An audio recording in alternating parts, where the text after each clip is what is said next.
changing the names of months, Sabine women, Roman women saving the day, and lots of speculative hat-wearing. It's time to look at what went on in Rome in July and August on the Ancient History Hound podcast.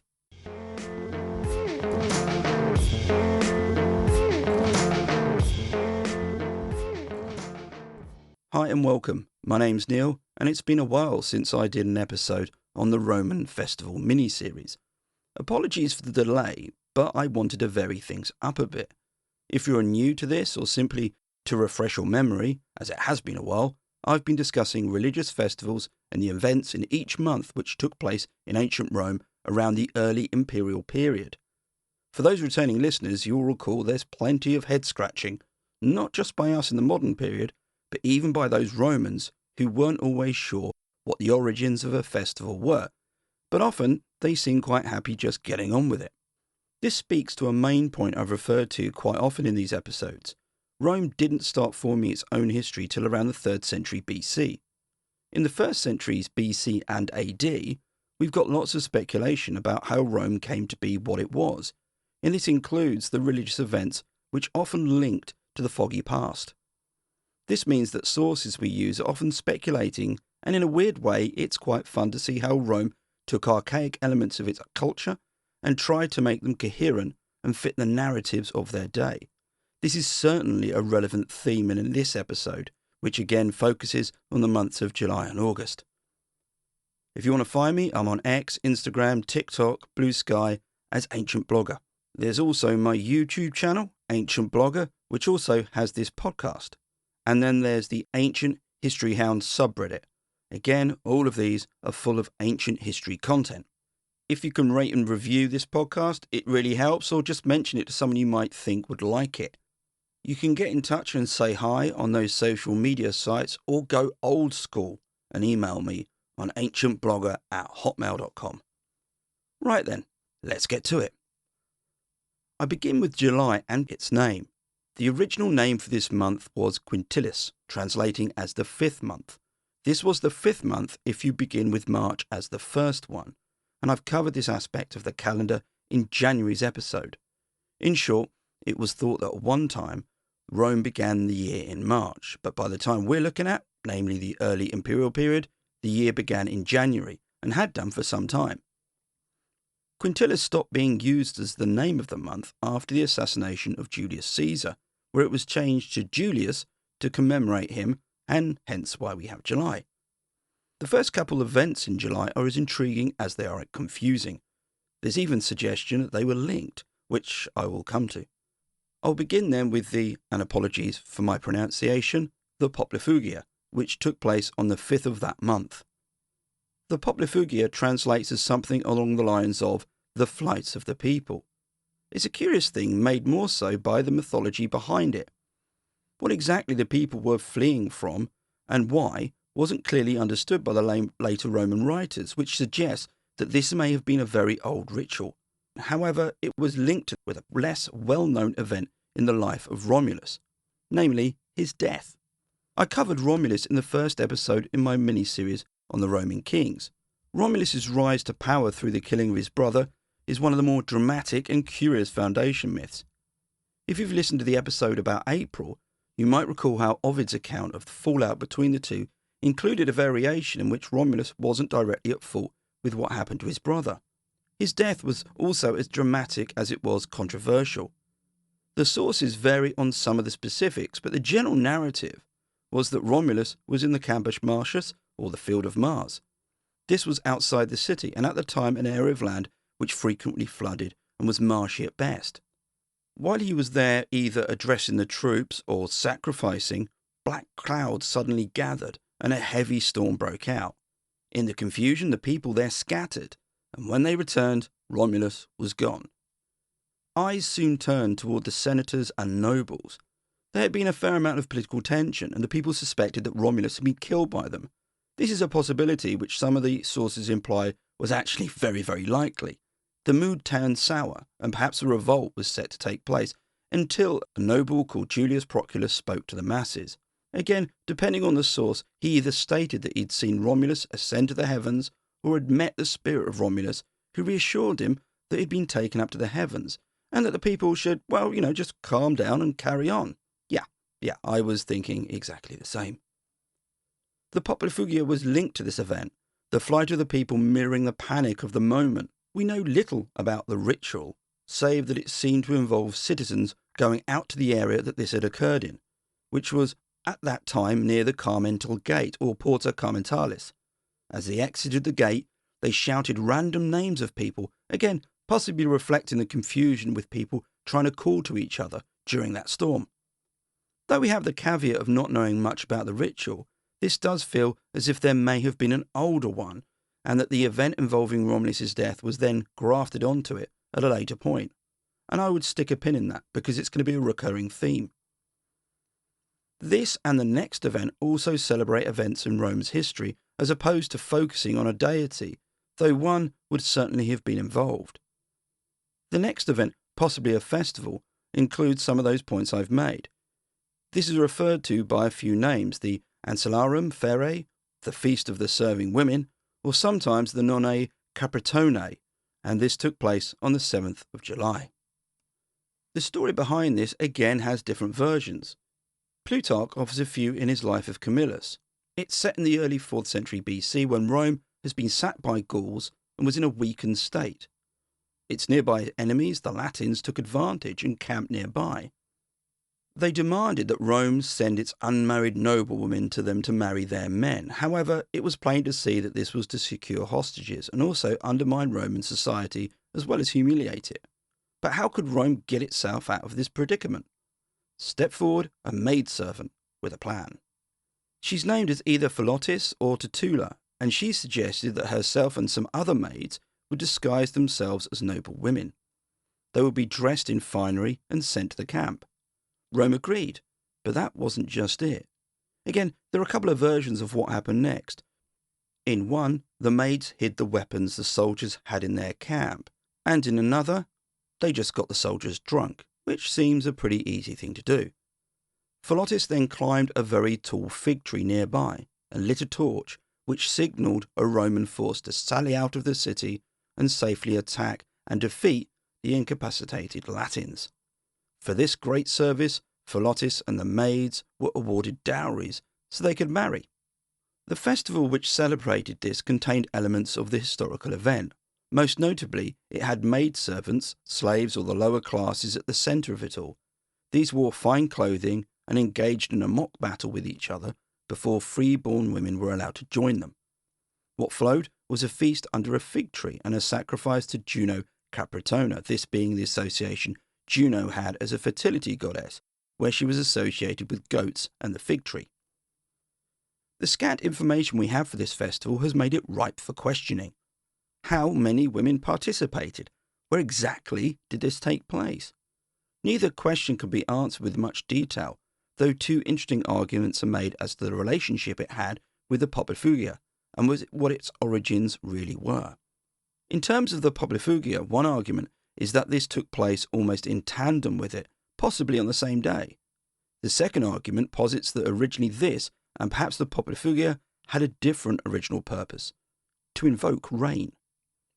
This itself is built from various observations of rain-inducing rituals and those aimed at controlling the weather.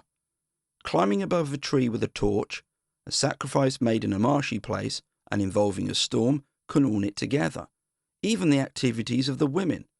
They perform mock battles and harry each other with, indecent banter. This last point was something certainly involved in the Haloa, a Greek festival I did a mini-sode on. At the Haloa, obscene language was used as part of the ritual which aimed to induce the land to be fertile, and there was also a mixture of women there from all different classes. Here, presumably, it worked to rouse the clouds to a similar effect. A final point was that this took place in the heat of summer, a very good time to request what must have been much needed rain. It's certainly an interesting angle, and we meet a situation you may recall in other festival episodes, in which an older festival or ritual is giving something of a makeover through an association with an episode from Rome's history. This harks back to the point I made at the beginning of the episode, and we'll meet what is possibly another example of this later on. The remaining festivals or events of July are starved of detail. Sadly, Ovid never completed his poem The Fasti, which might have given us much more. The caveat with Ovid is that there is an expectation sometimes, and I think an unfair one, that everything he writes has to be completely historically accurate. This wasn't the case. He wrote a poem that was there primarily to entertain. But it is very useful, and as you've heard me talk about him in previous episodes, he brings a lot to the table. Moving on then, we have the Lucaria on the 19th and the 21st of July. This was a festival of groves, and we might scratch our heads at this one, but these were often sacred spaces where people would meet, and certainly something quite considerable during the early time of Rome, where these seemed to be quite common. Varro noted a festival called the Neptunalia on the 23rd, which involved little huts being built from the foliage of trees. We might assume that this related to Neptune, but it could be for an older deity or aspect of Neptune which is less common.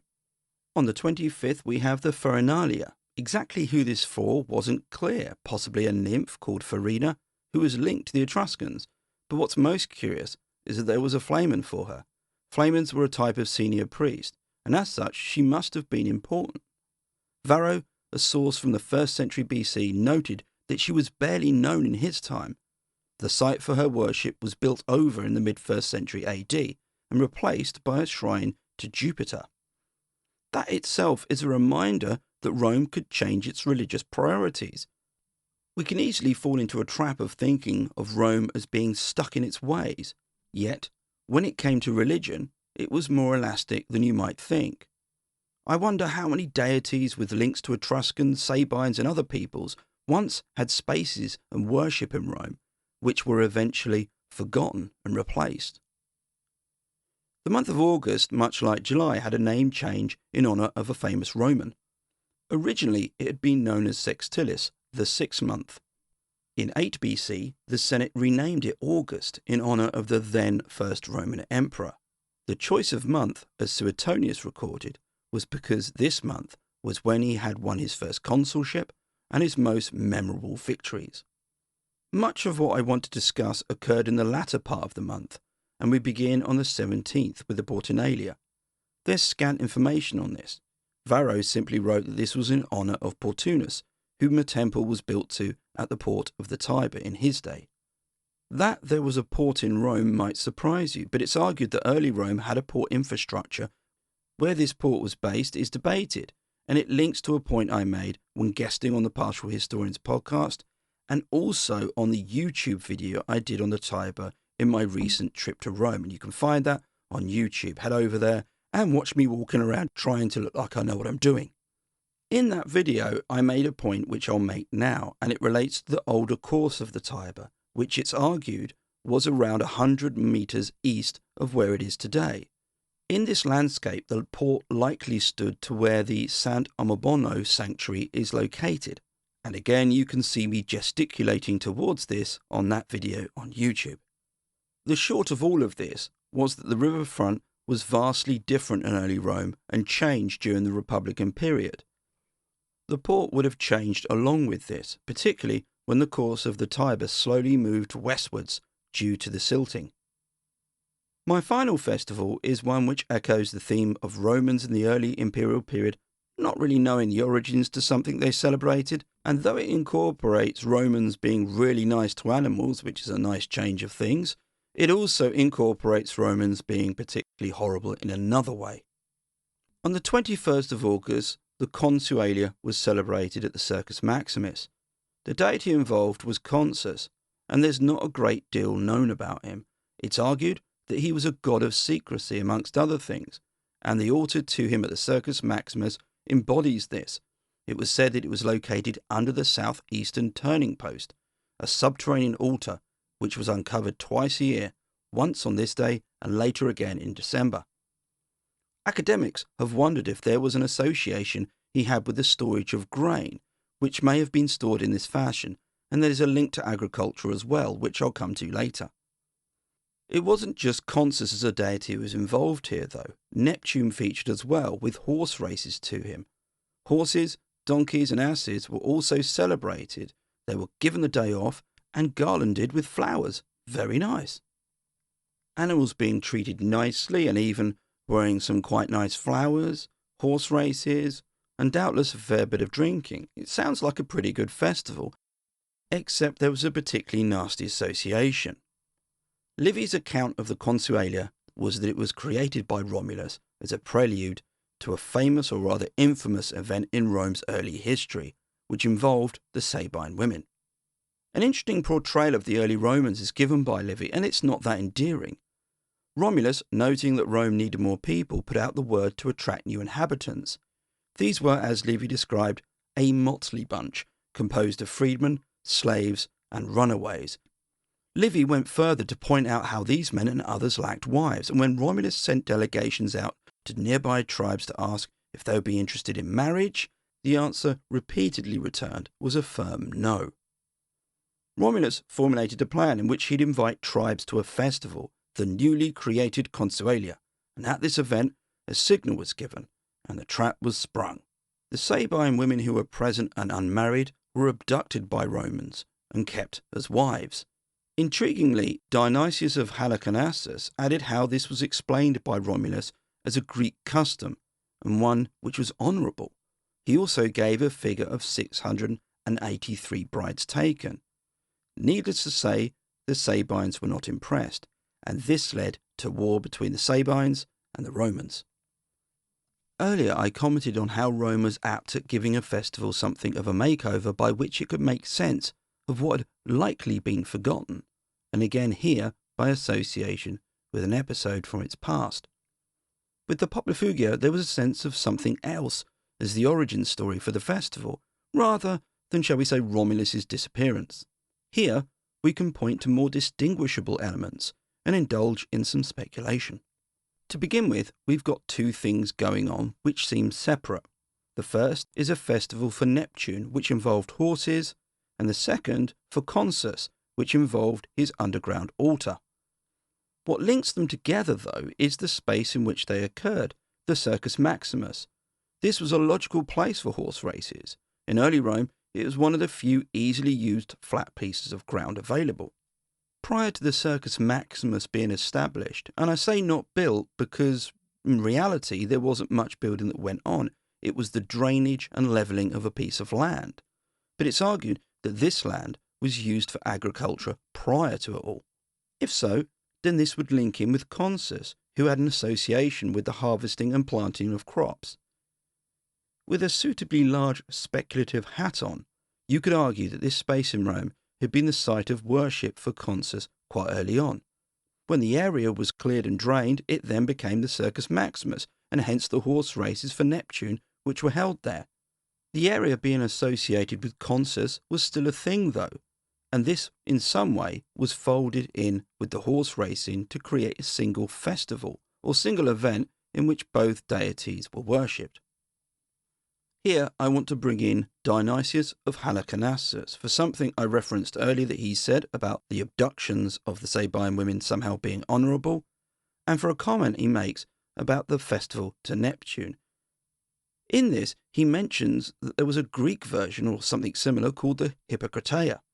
With that big speculative hat on, it's plausible to consider a situation where that festival for Neptune was quite Greek, or rather had a strong Greek influence, and if so, we could consider other elements of Greek culture being, well, manifesting there, shall we say. One of these was ritual abduction. This is something that we sometimes see in relation to marriage ceremonies.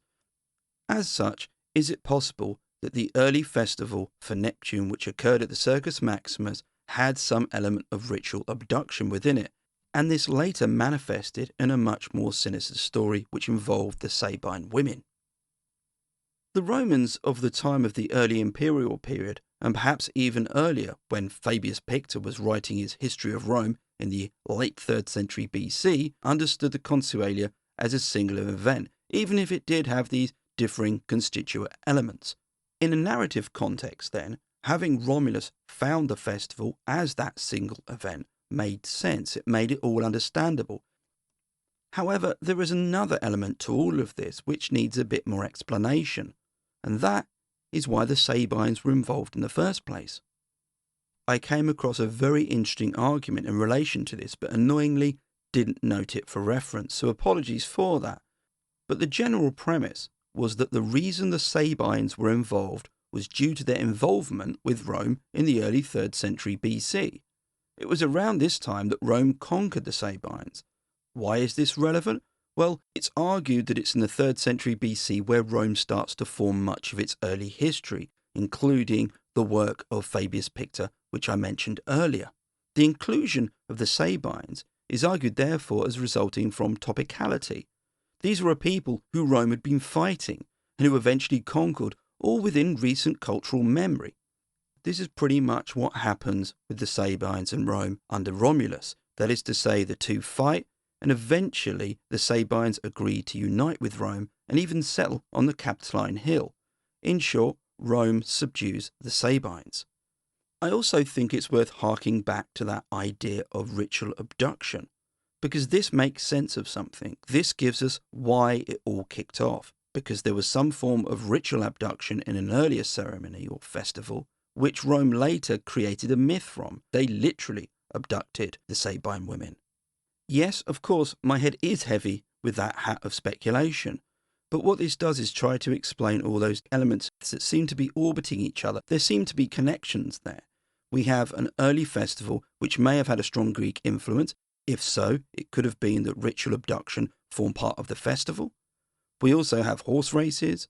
We have an earlier, perhaps archaic deity who's invoked in some way through his association with a shared space that was also used by that festival to Neptune. And we have a myth. We have a myth involving Romulus.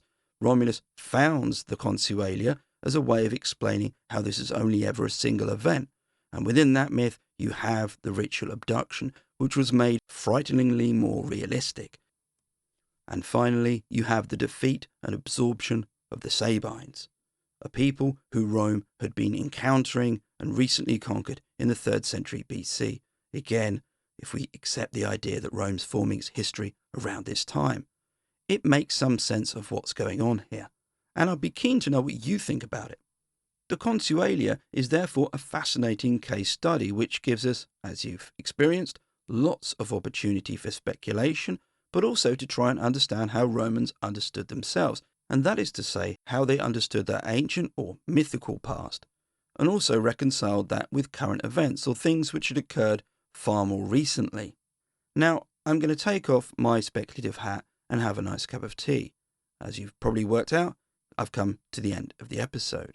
I'm always keen to know what you think and hear your thoughts, so please get in contact with me, email me, find me on social media. Until next time, keep safe and stay well.